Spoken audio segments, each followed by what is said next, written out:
You can see the weight room and everything, can't you? Yeah. Yeah, cool. Yeah, we have 6 people in the room. Cool. Okay. Well, do you want to let them in and we'll kick off? We always have a few stragglers. Yeah, I'll admit them.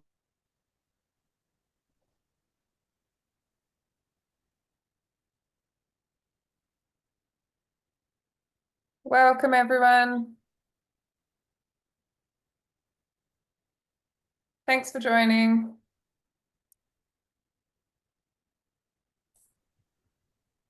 Just wait a couple of seconds for you all to jump on. Feel free to leave your cameras on so that we can see your faces.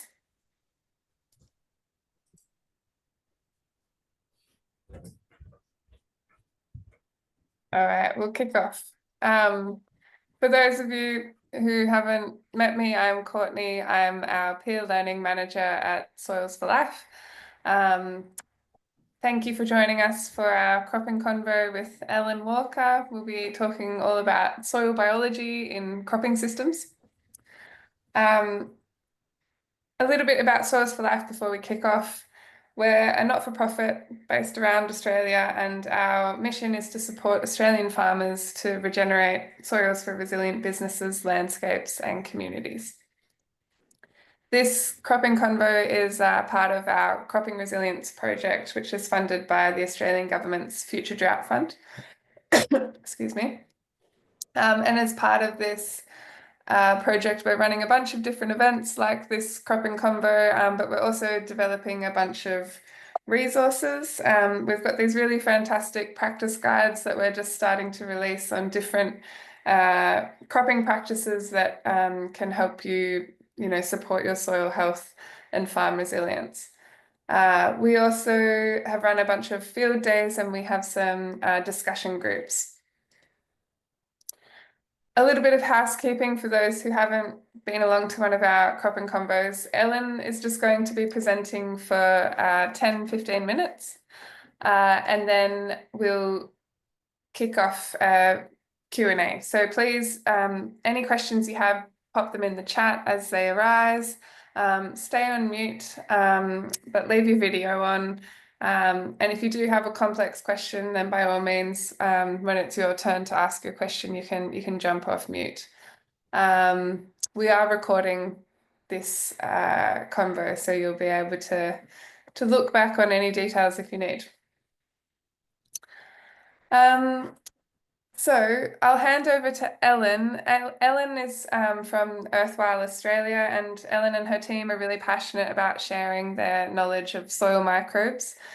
Ellen studied with leading experts in Australia and internationally to develop her skills in soil microscopy, allowing farmers to see the life in their soil firsthand.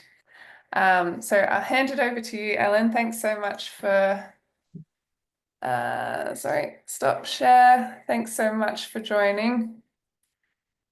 Thank you. So let's just get started here. Hopefully we'll be in the right spot. Great. I think that's working. Can you see my things? It's still dark. Oh, okay. Oh, no. Okay. That's nothing like a little bit of a technical bit so that we feel normal, is it? So, rightio. Ready to go? Yes, thank you. Terrific.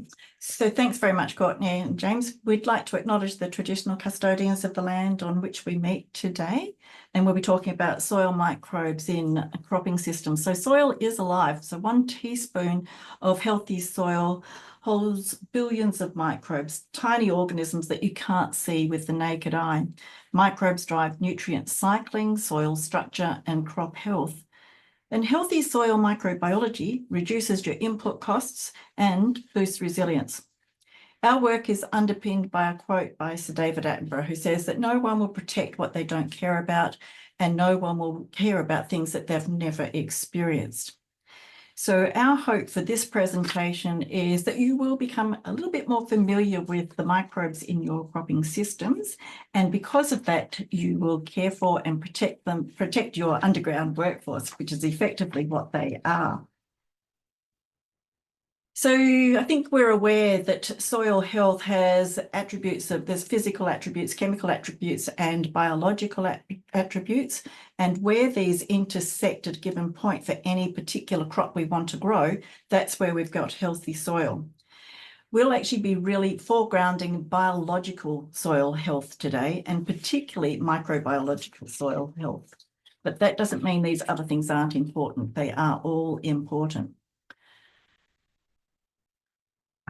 So as a quick introduction to what we're looking at, a teaspoon of healthy soil holds more microbes than people living on this earth. So there will be billions of bacteria, and they are really important in decomposing and nutrient cycling. There'll be kilometers of fungi, and fungi are important in building soil structure also and transporting nutrients. There'll be tens of thousands of protozoa and hundreds of nematodes in this teaspoon of healthy soil. And the protozoa and nematodes are particularly good in releasing the nutrients and to make them available to plants. So when we get a chance to view a soil sample through a microscope, and hopefully you will, you might have a microscope tucked away in a cupboard or in your office, or perhaps you can borrow one from a friend or your local land care organisation. Even a kid's microscope might do the job. It's handy if you can look at that sample and be able to identify these different organisms so that you can see that you've got them. And so how are we going to do that? Well, we're going to do it by shape, size, and movement. And so in this one, we can see the trees, we can see the flowers, we can see the people, and we do that again by shape, size, movement. We're going to do the same with the microbes. So moving on to bacteria. So when bacteria, so you might think, oh, there's not much in there. But when we do this, can you see all that little jiggling happening? So bacteria are small, they tend to be rounded, and they jiggle quite a bit. They bind together the smallest of the soil particles, the silts and the clays, into what you can think of as house bricks. And they were microaggregates. And that actually means that they're not going to blow or wash away as easily as if it was just those individual particles of soil. They gather nutrients, but they don't tend to release them in a plant available form. You could think of them as being like bags of fertilizer.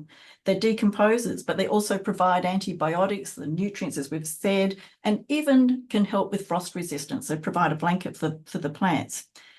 They prefer foods high in nitrogen. That's our bacteria. And moving on to our saprotrophic fungi. So saprotrophic fungi are these strands. I hope you can see these strands in here. And they're quite different to the bacteria in the background, so you can see that. Saprotrophic fungi are decomposers, and they build soil structure through oozing these sticky filaments that bind together. They sort of act as mortar, so they bind together those bricks that the bacteria developed, and so we can have bricks and mortar. We can build structures with big spaces, small spaces, lots of air, little air, etc. They also contribute to the cycling of nutrients, but like bacteria, they take the nutrients into their bodies and don't release them in a plant available form. Saprotrophic fungi, like I said, are decayers, and so they particularly like foods higher in carbon. Then we come into our mycorrhizal fungi. So our mycorrhizal fungi, I'm sure you've heard of these. So these are all these possibly furry bits. We can't actually identify them under the microscope without staining, but mycorrhizal fungi are cropping champions. They form an association with living roots, most living roots, not canola, but most living roots. And this increases the root access to water and nutrients, particularly phosphorus. They're very, very good at putting out these different sticky exudates that add so much more mortar to the soil and help to build that soil structure. They improve the plant's tolerance to stress. So if we think about these bricks and mortar and this structure in our soil, then we can perhaps think about an illustration where we take some flour, white flour, and we add to that some well, we add to that some fungi in the form of yeast, and so we get a piece of white bread. So in this little analogy, then when we have our rain, when the water falls, you can see that it runs off the flour, but the bread absorbs it, it takes it in. It's like a carbon sponge. It soaks up that moisture and makes it available for plants to be able to manage over time. So as Gabe Brown says, it's not how much rain you get, it's how much you keep in the soil. Really important for your crops. While we're here, we also want to talk about this fungal to bacterial ratio in succession. And so when we have in soils that have very little fungi, we see lots of annual weeds. They tend to love bacterially dominant soils. So we want to increase the level of fungi in the soil. So you can see where row crops are up here, they tend to have a fungal to bacterial ratio about 1 to 1. And at that stage, the soil will support the growth of row crops more easily. When we do things that reduce fungi in the soil, so we're going to get more weeds growing. So we can reduce the fungi by using excessive fertilizers, herbicides, insecticides, pesticides, fungicides, etc. And then we are going to get more weeds. So you can see some of the things that can happen when we apply these things. We get more weeds because we don't have the fungi in the soil. We want to build fungi. So fungi and bacteria are particularly important in building soil structure and taking up nutrients in their bodies, but we want to spread those nutrients now into the protozoa. So protozoa are our fertilizer spreaders, if you like to think of them like that. They are larger than bacteria. They're rounded, some of them move, some of them don't move, and they're predatory grazers. But let's just have a look at, so we saw one there before, and here's some more. There's big ones there, and there's also some little ones flitting around, some flagellates. So protozoa, as I said, are predatory grazers. They consume bacteria and release nutrients. A little bit of chemistry here. If a bacteria has a carbon to nitrogen ratio around about 5 to 1, that is 5 units of carbon to 1 unit of nitrogen. Protozoa, you might have a carbon to nitrogen ratio of around about 20 to 1, and so the protozoa comes along, they tend to eat bacteria, and so 1, 2, 3, 4 bacteria they consume. They've now got their 20 units of carbon, 4 times 5 units of carbon, but that came with 4 units of nitrogen, and they only needed 1. So they are going to excrete those other 3 units of nitrogen in a plant available form. And it comes with steak knives. It comes with hormones and enzymes that are the phytonutrients that build plant and disease resistance. It's not just carbon to nitrogen, it's carbon to phosphorus, carbon to cobalt, etc., etc. So protozoa can play a really important role in our soil. There they go again. And the last of our groups of microbes that we're looking at today are our nematodes. And so nematodes they look a bit like a worm, but they'll move like a snake. They're the world's smallest animal, and they are very different, as you can see, to the protozoa, the bacteria, or the fungi. So when you're looking to identify them, you can see them there. Nematodes tend to have a carbon to nitrogen ratio, say around about 100 to 1. So you can imagine the sort of nutrient cycling that they're capable of doing. A few more nematodes for you, because sometimes people hear nematodes and just back. Most nematodes are very beneficial in the soil, and we want to see them. So these ones at the top feed on fungi. These ones at the bottom down here feed on bacteria. These ones here that have got a bit like a hammer in their mouthpiece, they're the root feeders, and we don't want to see too many of those. So if we're seeing those, then we want to see these ones over here with a big tooth, the predatory nematodes. So nematodes are actually, we want to see them in our soil. So hopefully you get a chance to have a look at your microbes under a microscope, and you'll be able to find fungi, protozoa, nematodes, and bacteria when you're looking in there. Because if you can see those in that sample when you're looking, then you know you've got them in your soil and you can build those populations from there. Well, what happens if you don't have a microscope? Microscope's obviously really good, but then you can dig up some plants and have a look at the roots. If there's exudates on those roots, or it's like these dreadlocks, then that's showing us that we've got a good microbial population because the plant is putting out these exudates. We could try the cotton undies test or the unbleached calico, burying that in the ground and digging it up after, say, 4 to 6 weeks and seeing how much decomposition's occurred. If there's a lot of decomposition, we know that we've got a pretty good microbial population. We could look at through a refractometer at some sap from our crop plants and just see if we've got a high refractometer reading, then that's also likely an indicator of good microbial population. As far as management practices that harm microbiology, and microbes are pretty resilient, but bare soil is probably up there because without the food from the plants, the exudates, etc., microbes have to rely on carbon in the soil. And as much as there's certain ones that will do that really well, we want to keep feeding them to boost their population. So having plants growing all year round is important. Frequent tillage can disrupt not only the fungi, but it can also disrupt the soil structure. And we know from previous slides that that's not overly useful. Excess inputs, again, are practices that can harm microbiology because it affects the way plants can take up things and yep, the microbes it's not helpful for them. But then what is helpful?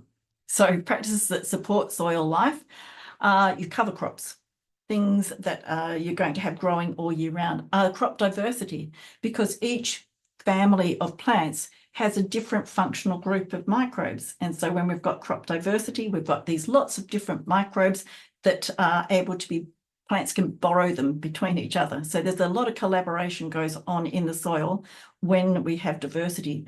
If we reduce tillage, we're not upsetting things so much. It's not taking tillage completely out, but thinking about how and why we do it. And biostimulants, so things like your compost, your wormwares, etc., humic and fulvic acids, they're also going to help with supporting soil life, this microbial soil life.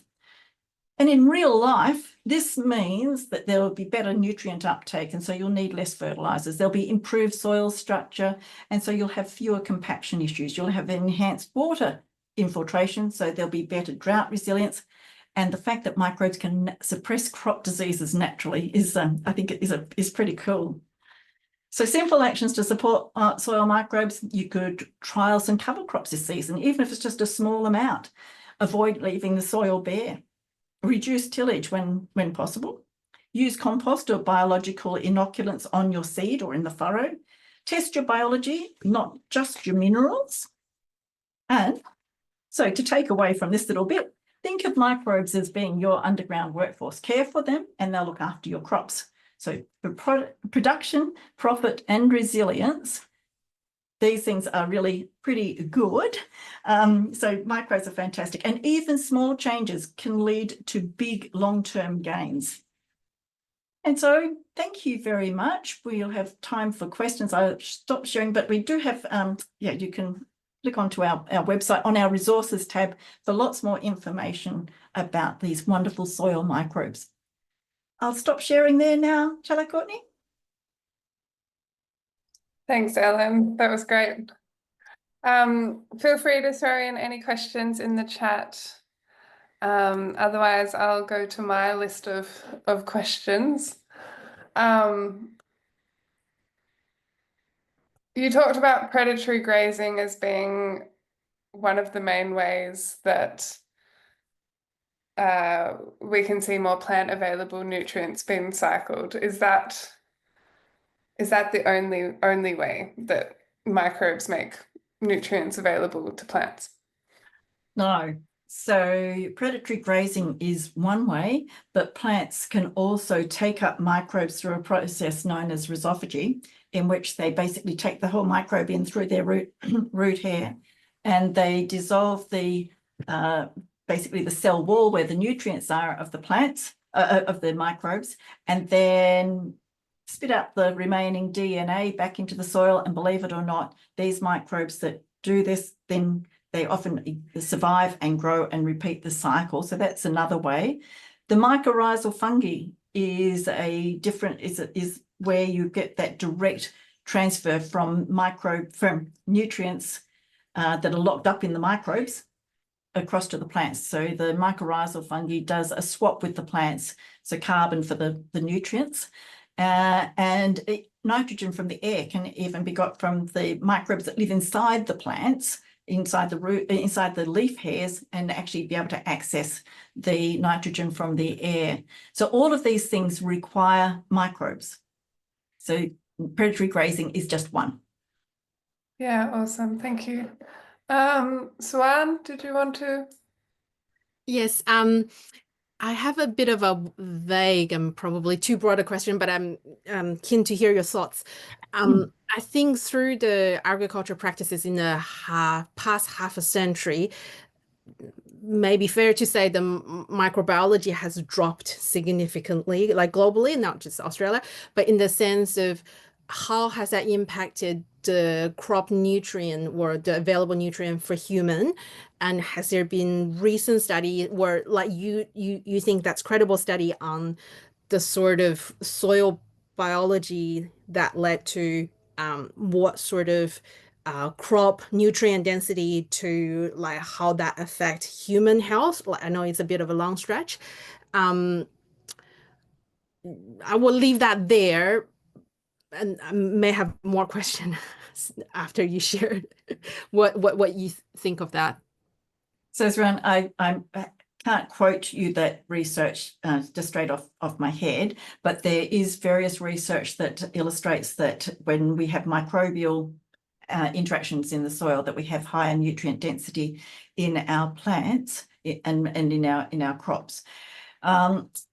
Obviously, that has a few constraints to it, because it depends if we've got the minerals for the microbes to be able to access in the soil. It's one of the reasons why when farmers are doing their soil testing, it's wise to actually get the total pool of nutrients in the soil as well as those that are available, because the microbes can get to that total pool and break them down and make them available. The idea of the so over the last 50 odd years or whatever, yes, we have seen less microbial less biology. But the good news is that with the work of people like Soils for Life and others, it's becoming so much more in people's minds to think about biology. And so we're seeing cropping practices where people are able to say, well, hang on a tick, I know this fertilizer is supposed to be good for my plants, but is it good for my soil health as well? And so people are making those, thinking about those aspects of things. So the more fertilizers or synthetic inputs that we put on, microbes can be suppressed, but microbes are pretty resilient. And so 80% of the microbes in the soil at any one time will be dormant. So I probably skirted around some of your question there, but please, would you like to is there any further comment that you have around that one? I think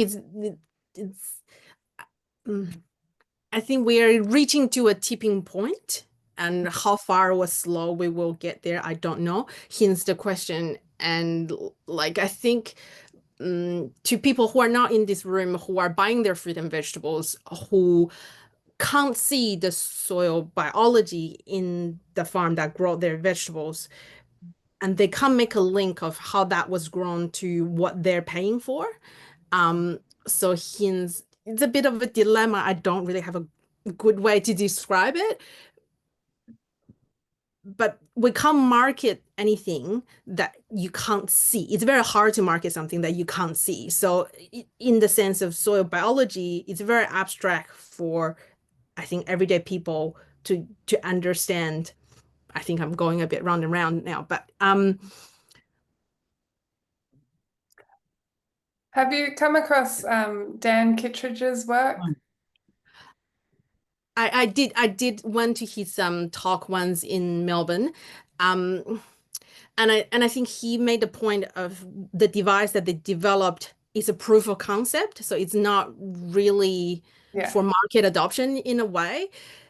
And yes, but again, to people who are not in this room, I think that's how the message can be presented to those people, because when consumers are choosing, it's like packaging, not packaging, organic, not organic, how much it is, where do I buy it? maybe who grown it, but very little would ask that question. And I'd suggest that it is, and even Dan Kittredge admits that it's very hard to actually, a carrot that's grown here might be different, have different nutrient density than a carrot grown over here. So the same is going to apply to our crops. And perhaps somebody else was actually saying that we should actually get to a stage where it's not a price differential, that all food should be grown in these ways, that we're actually caring for our soil. When we care for our soil, then the other things will flow. So even excessive organic inputs not done in balance can create problems with what actually gets into our crops and our vegetables. So, but it's certainly one of those bits. I think that's why one of the reasons why we got involved, because we wanted good food. And that to get good food, you need to change things from the ground up. I think there's a lot to be said in the flavour piece. Yeah. Thank you for the challenging question. We can come back to that in a moment. We have a question from David. Are you able to discuss endophytes, including microalgae? So endophytes, a little bit, David. So you probably know more than I do. And so the microalgae, I haven't really done a lot of work in, but endophytes are amazing, aren't they? So endophytes are those microbes that live inside the plants. And I recently had the opportunity to look inside a daikon radish, so like inside the actual root. And there was this piece of saprotrophic fungi. I think they call it, is it dark septate endophytes?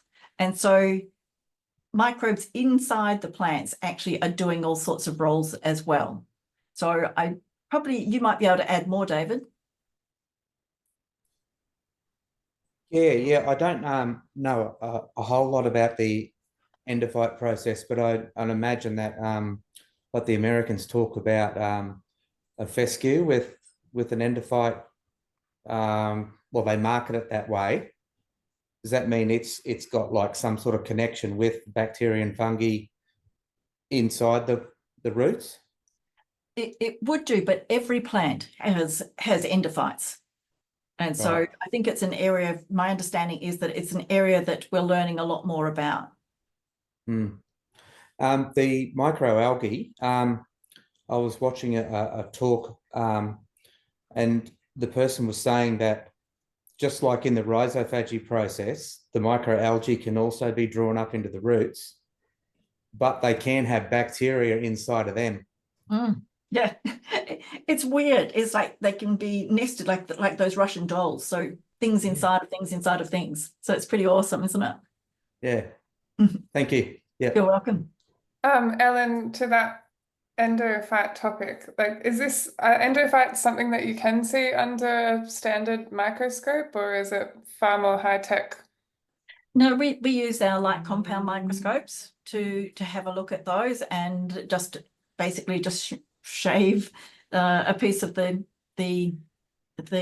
like in this case the root of it. You could, if you're using sap, you could look at the sap under the microscope as well.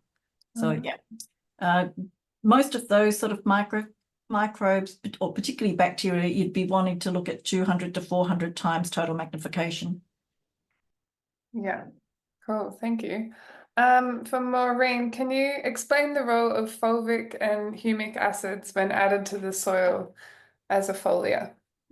Oh, I wish I could go into all the details, Maureen. But basically, when you look under the microscope, you'll see that the humics and fulvics are a little bit different. So they are created between that interaction between carbon or organic matter and the microbes.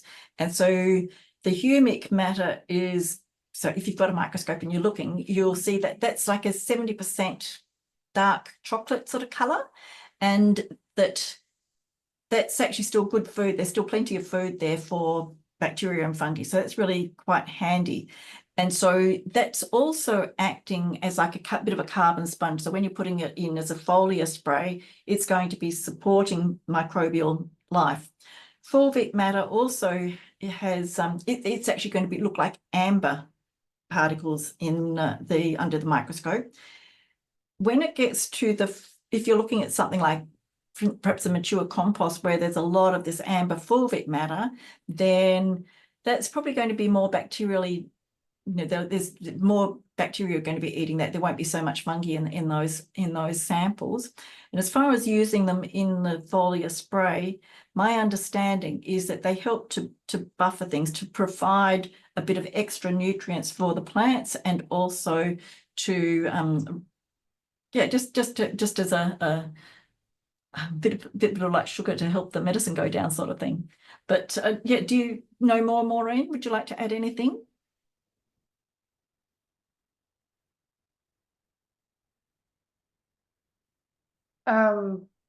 Thank you. While we're talking about foliars, Ellen, can you speak to like nitrogen applications, and what do we need to be thinking about there in a cropping context so as to not impact our soil biology? Perhaps if we take a couple of steps back and we think about photosynthesis. So plants photosynthesize, and plants also need to outsource their digestion system. So they effectively outsource their stomachs to the soil. And so that means that they need to look after their stomachs and their microbiome that's actually in the soil. Anything that the plant is probably a bit like humans. I mean, if you can get things easy, then you're not going to put extra energy into putting out exudates and things. And so when we apply nitrogen in plant available forms, such as a soluble form, that then the plant isn't going to be putting out as many exudates that are going to attract the microbes that are going to be processing that nitrogen. And so we want to and if you think about, well, isn't that good for the plant to be able to not have to worry about doing that work?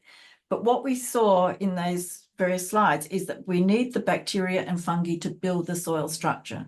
And when we have this soil structure, then not only do we have the moisture holding capacity increased, but we also have this, it's like a pantry effectively for nutrients. So if the plants aren't putting out these exudates because there's excess nitrogen available, we start to see a breakdown in soil structure and nutrient availability. Does that answer that, or can you expand a bit further, Courtney? Yeah, no, I think that point about structure is pretty, that makes a lot of sense. And in terms of the carbon to nitrogen ratio, can you elaborate on that a little bit for in a grain growing context? Like why are we looking for a carbon to nitrogen ratio of 10 to 12? Oh, so first up, are we? Oh, well, that's kind of the parameters that are on some of the soil tests. But why are we thinking about carbon to nitrogen ratios? Like why does that matter for soil biology? So microbes are like humans, they have a ratio of carbon to nitrogen. It's just how they are. And so if we have more carbon in the soil and not enough nitrogen, so for instance, I guess if we're thinking about bacteria, so bacteria have they have a lot of carbon, and well, actually they need a lot of nitrogen because there's only one nitrogen and to only 5 carbon molecules effectively, if we're talking about that ratio. So if we have those nutrients out of balance in the soil, then microbes are going to be limited in how they can populate and how they can reproduce because of those constraints of how much they've got available to them. Yeah, okay, thank you. We have a question from David. Are you able to explain secondary compounds and their role in mitigating abiotic stress? Oh, so secondary compounds are just amazing.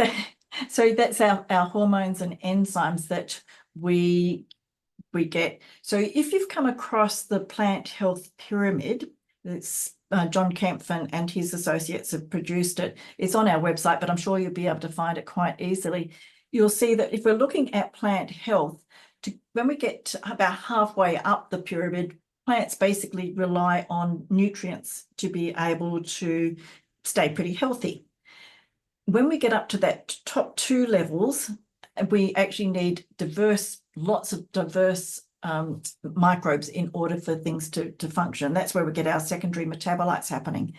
So the secondary metabolites are these bits that are excreted, the hormones and enzymes that are excreted in the predatory grazing and similar bits and pieces like that.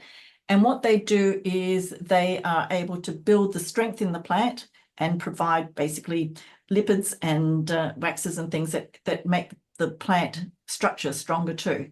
So that then can help the plant in dealing with water stress or heat and so on. And the secondary metabolites can also attract different microbes. When they're the exudates, they can attract different microbes that can actually support the plant in protecting it against the stresses of the abiotic stresses. Is that helpful, David? Feel free to add anything extra if you like. Yeah, so are they they're drawn up by the plant from the diversity of microbes, either through the rhizophagy process or the roots themselves grabbing the nutrients, like those metabolites. Are they produced by particular microbes? Is that how it works? So my understanding is that there will be lots of microbes, and it's in this microbial processes of nutrient cycling that these secondary metabolites are released. And so you need to have enough of the different nutrients available in order for this to happen.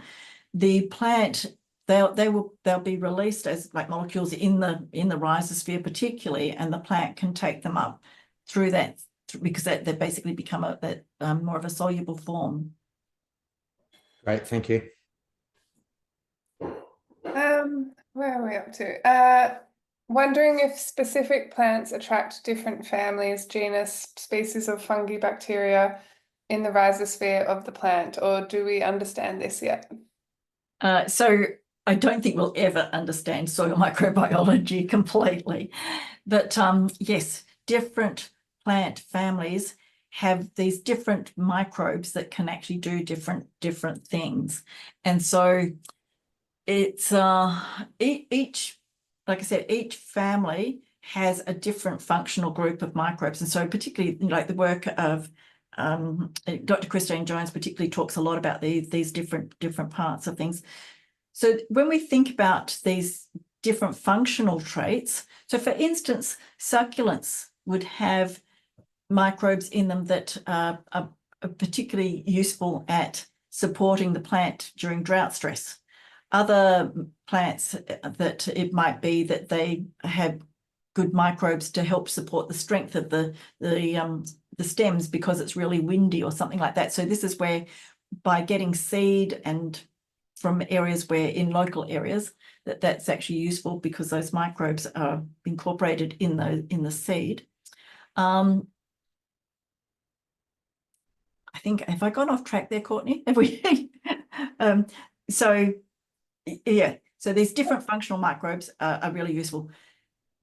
The other thing is that when we have monocultures, that the microbes tend to compete with each other. So the plants are basically competing for these different things that the microbes are producing.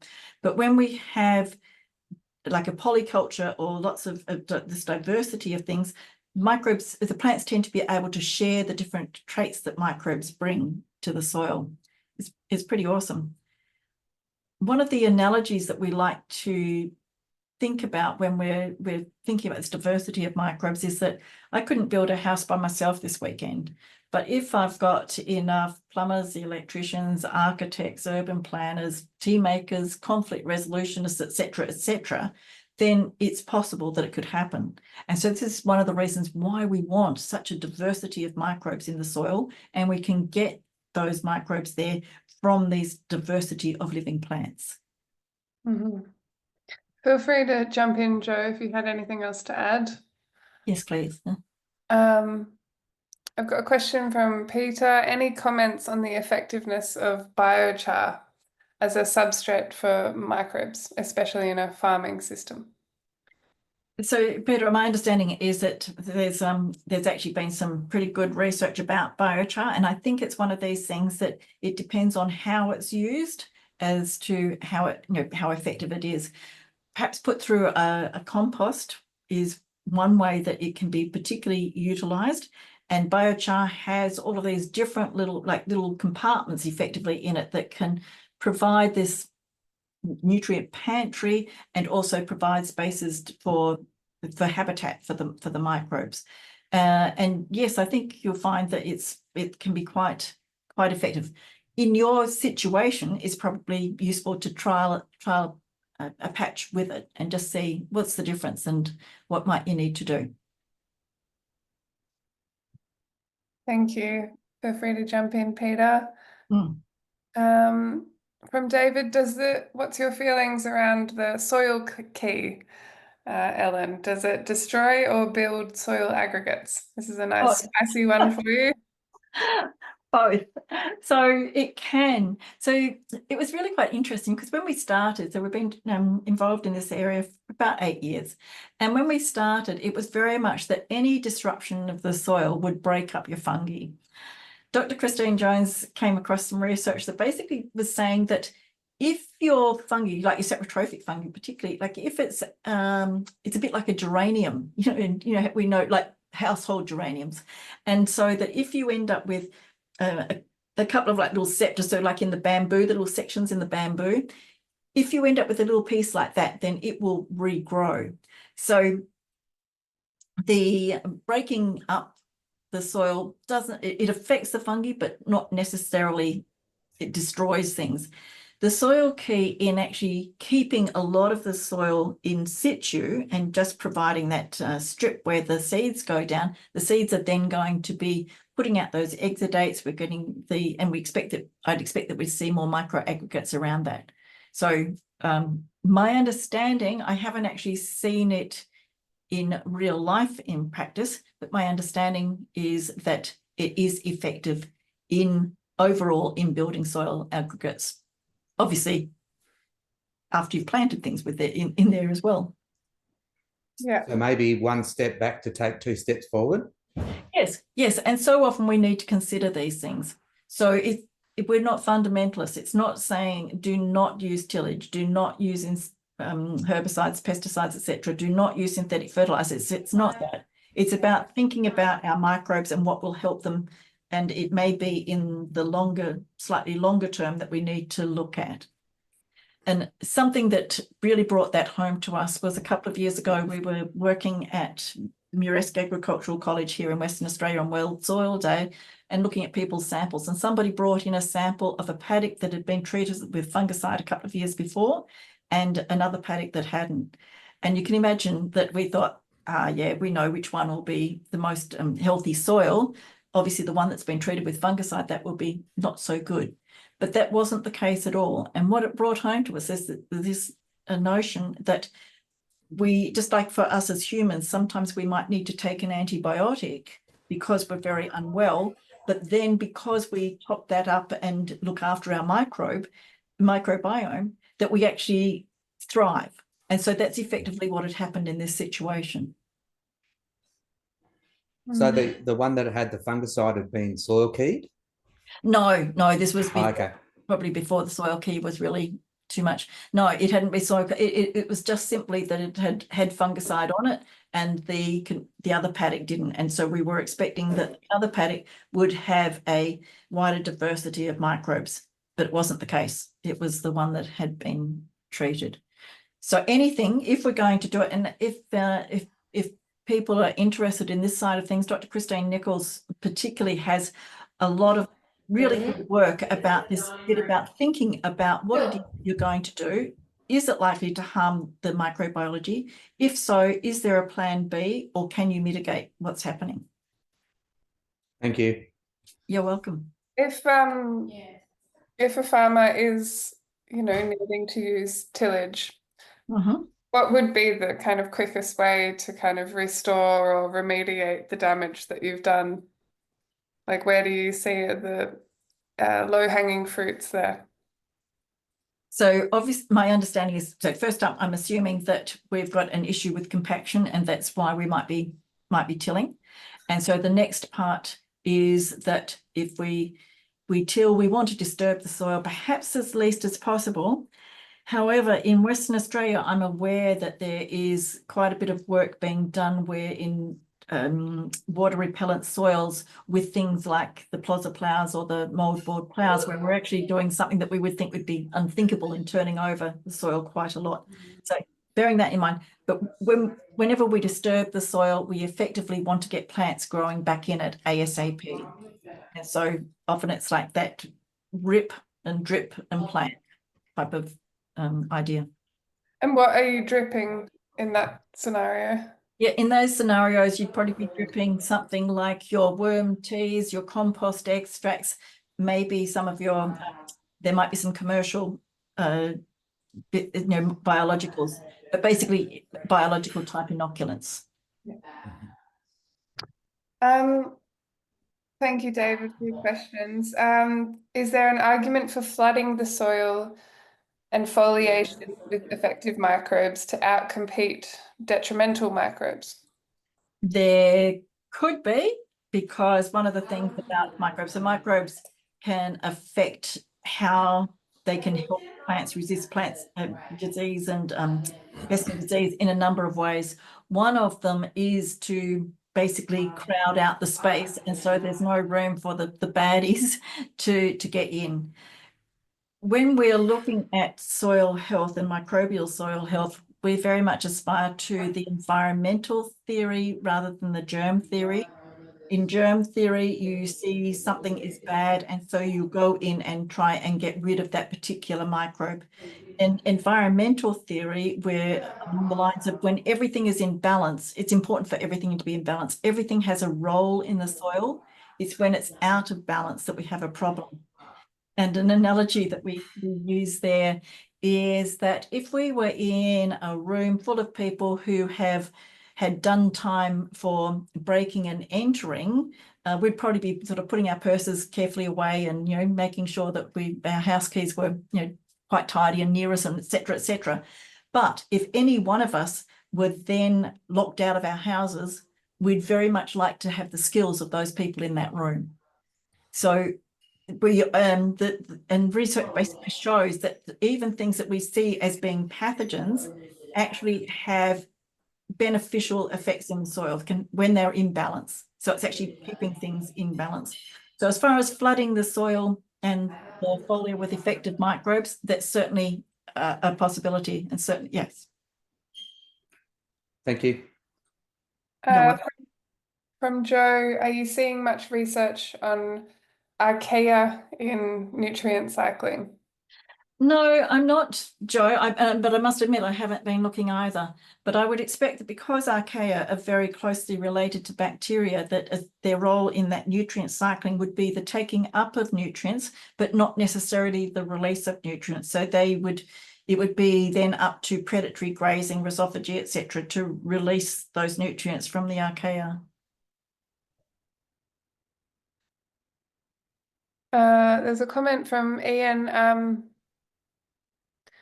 When inject extracted biology into farming soil, is it okay to mix protozoa, lactobacillus, and fungi together in water for perhaps 6 hours without any negative results to the products until they get into the soil? Good question. And I would suggest it's one of those ones that it depends on. And I would suggest that couple of things here, that you give it a bit of a trial. You check out and see if you can find somebody who's got a microscope nearby. It is surprising just how many farmers do have a scope tucked away or can access one, because you want to see what's actually in that mix before you put it out, and then check again and see what's in it after you put it out, and what's the impact on the soil, because microbes are like people too. So if we put them into environments that aren't conducive, so they don't have the food, the air, the water, the friends, they're not going to do so well. They will provide carbon to the soil because there's quite a bit of carbon in these microbes. So yeah, hopefully that helps. But otherwise, please expand on the on what your thoughts are.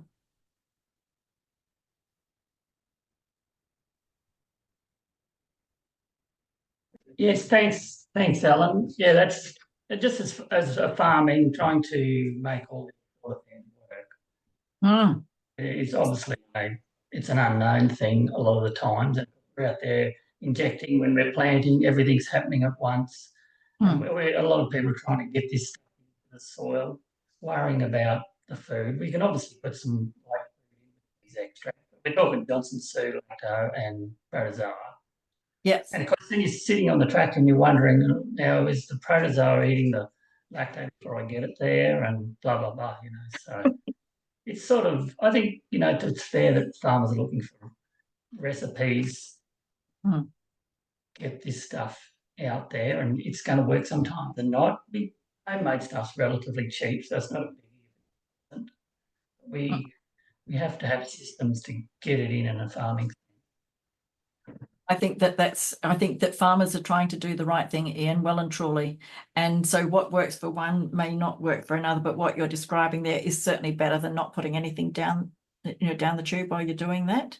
I think that and so if you've got the capacity, so Johnson Sue compost, when you're looking at that under the scope, that's just so alive. So that's pretty brilliant.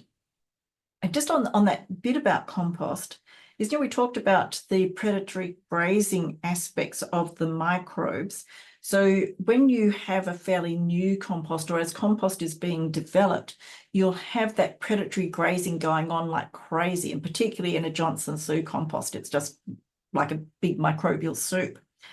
As time goes on, the food diminishes, and so the different microbes will diminish in it, so that by the time you get to a mature compost that is actually being sold because of its carbon aspects of things, you might not see too much in the way of live microbes, but if it's been made well, you'll have the hormones and enzymes remaining in that compost that will be useful. So on that front, if you're able to make your compost on your farm, and if you've got some really nice productive soil, then you actually might like to add a bit of that productive soil to your compost, because that's going to help inoculate it with the microbes that are obviously working to grow your crop. Yeah, thank you. That's really interesting. The Johnson Sue is, some of us don't need to use the whole lot of it. It might take a year to use. And you start to worry whether we keep the water in the food. We do a bit of the top and some loose and hay just to keep feeding it. But you're always worried about, are we, because as farmers, we buy this stuff and we might use it for 6 months.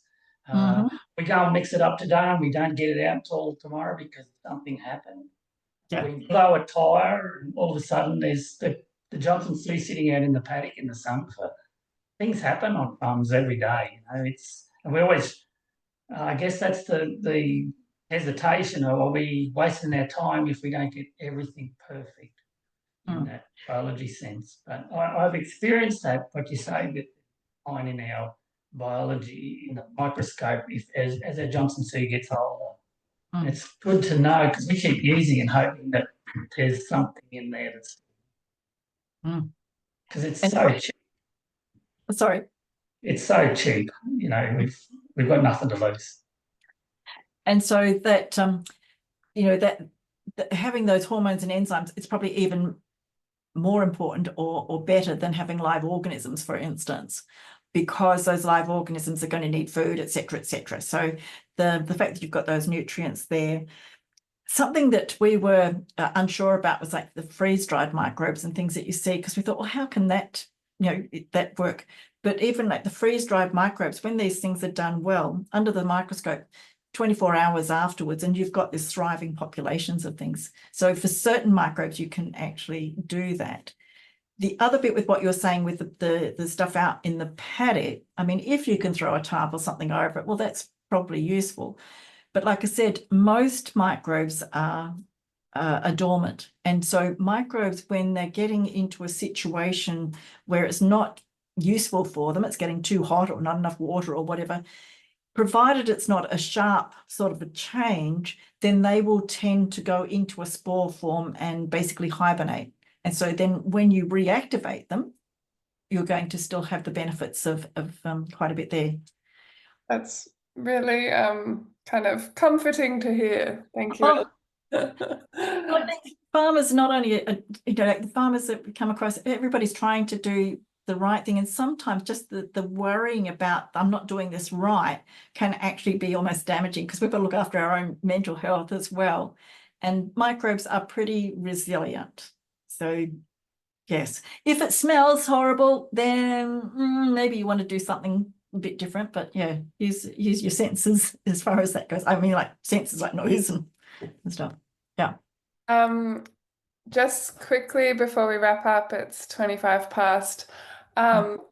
If you're a big advocate for farmers having a look at their soils under the microscope, how does one get started? It feels like it's quite a solid skill set, or is it easy to pick up on your own? How do you recommend people get started? Okay, so we might be biased in this sense in that we offer microscope courses, so soil microscopy courses.